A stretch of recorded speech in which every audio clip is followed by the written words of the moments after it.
बहुत समय पहले की बात है। एक जंगल में एक कबूतर रहता था जो ज़्यादा किसी से बात नहीं करता, बस अपने घोंसले में ही रहता। एक दिन की बात है, कबूतर अपने घोंसले में सो रहा था।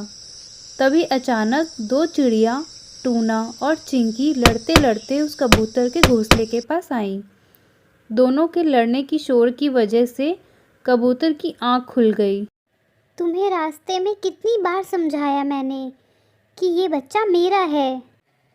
नहीं, ये बच्चा मेरा है। इस बच्चे से तुम्हारा कोई लेना देना नहीं है। फिर तुम क्यों मेरे बच्चे के पीछे पड़ी हुई हो? तुम झूठ क्यों बोल रही हो?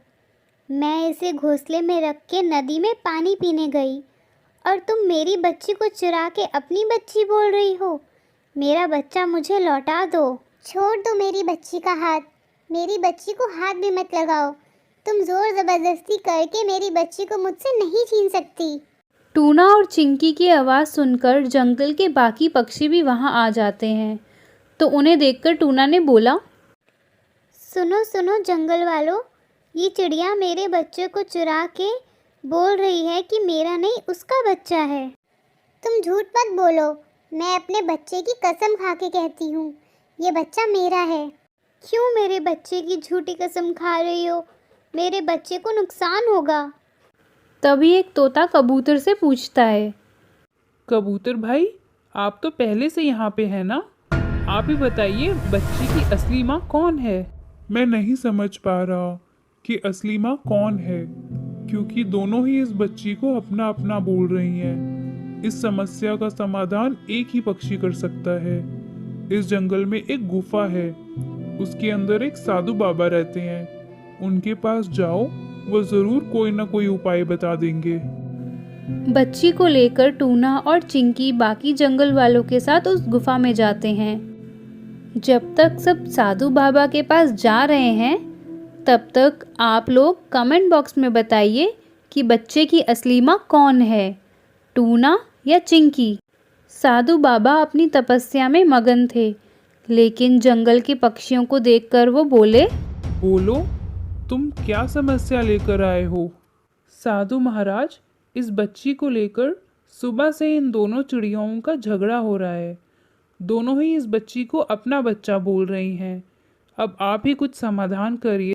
मैं अभी इसका समाधान करता हूँ।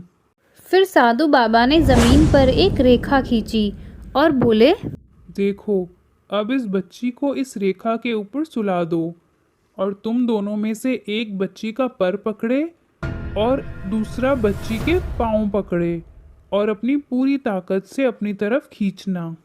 जो बच्ची को अपनी तरफ खींच पाएगा, बच्ची की असली माँ वही होगी। टूना ये सुनकर रोने लगी और बोली,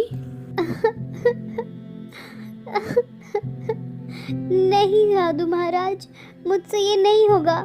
चिंकी, क्या तुम ये कर पाओगी?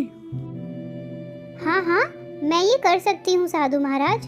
अब तो ये साबित हो ही गया है कि बच्ची की असली माँ मैं ही हूँ। नहीं नहीं, तुम बच्ची की असली माँ नहीं हो। अगर होती तो तुम बच्ची को अपनी पूरी ताकत से खींचने को राजी कभी नहीं होती। बेटी टूना, तुम ही इस बच्ची की असली माँ हो। अब तुम इस बच्ची को लेकर घर जा सकती हो। टूना अपनी बच्ची को वहाँ से अपने घर ले जाती है और अपनी बच्ची के साथ खुशी खुशी रहती है। दिल्ली की जमुना नदी में टूना अपनी बेटी रानी के साथ रहती थी। टूना का पति टोनी नदी में पिज़्ज़ा बेचा करता था। टोनी के हाथ का पिज़्ज़ा सभी बच्चों को बहुत ही पसंद था। कुछ दिन पहले अचानक उसकी तबीयत खराब हुई और एक दिन उसकी मौत हो गई। तब टूना ने अपना घर चलाने के लिए अपने पति के ठेले पर पिज़्ज़ा बनाने का काम शुरू किया, लेकिन उसका बनाया हुआ पिज़्ज़ा बच्चों को नहीं पसंद आता था। एक दिन सोनू केकड़ा अपने छोटे भाई के साथ पिज़्ज़ा खाने आया। पिज़्ज़ा खाते ही वो टूना से बोला, आंटी, आपके पिज़्ज़ा में वो स्वाद नहीं जो टोनी अंकल के बनाए पिज़्ज़ा में होता था। चल छोटे, हम कहीं और जाकर पिज़्ज़ा खाते हैं।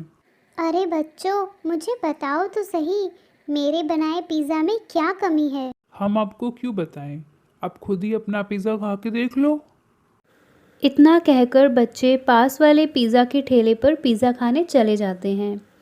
जब शाम तक टूना का एक भी पिज़्ज़ा नहीं बिका तो दुखी मन से टूना वापस अपने घर चली जाती है। उसी नदी में बंटी ऑक्टोपस अपने बेटे राजा के साथ रहता था।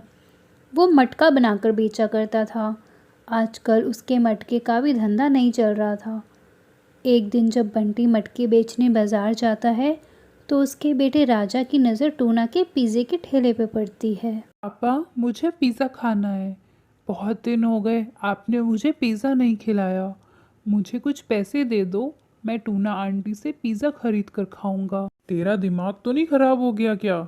सुबह से दोपहर हो गई, अभी तक एक भी मटका नहीं बिका। पता नहीं ये मटके बिकेंगे भी कि नहीं, और तुझे पिज़्ज़ा खाने की पड़ी है। मेरे पास इतने पैसे नहीं हैं। अपने पापा से डांट खाकर राजा रोने लगता है। ये सब टूना से देखा नहीं गया और टूना पिज़्ज़ा लेकर राजा के पास आती है और उसे पिज़्ज़ा दे देती है। अरे टूना बहन, इसे पिज़्ज़ा मत दो। मेरे पास तुम्हें देने के लिए पैसे नहीं हैं। सुबह से बैठा हूँ और मेरी बोनी भी नहीं हुई है अभी तक। कोई बात नहीं ऑक्टोपस भैया, मैं कौन सा आपसे पिज़्ज़ा के पैसे मांग रही हूँ। वैसे भी मेरा पिज़्ज़ा खाने बहुत कम मछलियाँ आती हैं। ऐसे ही कुछ दिन बीत जाते हैं। एक दिन टूना अपनी बेटी रानी को बंटी ऑक्टोपस के मटके के बारे में बताती है। बेटा, बंटी ऑक्टोपस की हालत भी बिल्कुल हमारी तरह है। फ़र्क इतना है, वो मिट्टी से मटके बनाता है और मैं पिज़्ज़ा बनाती हूँ। दोनों के पास ग्राहक ही नहीं है। माँ, मैंने बाज़ार में मटका बिरयानी बिकते देखा है। क्यों ना आप भी मटका पिज़्ज़ा बेचना शुरू कर दो। अगर मछलियों को मटका पिज़्ज़ा पसंद आ गया तो बंटी अंकल को भी फ़ायदा होगा। बेटा, ये तो बहुत ही अच्छा आइडिया है। मैं अभी बंटी ऑक्टोपस से कुछ मिट्टी के मटके लेकर आती हूँ। अगले दिन टूना अपनी बेटी के साथ मटका पिज़्ज़ा बेचने लगती है और देखते ही देखते टूना का मटका पिज़्ज़ा खाने बच्चे दूर दूर से आने लगे और बंटी ऑक्टोपस के भी मटके अच्छे दाम में बिकने लगे।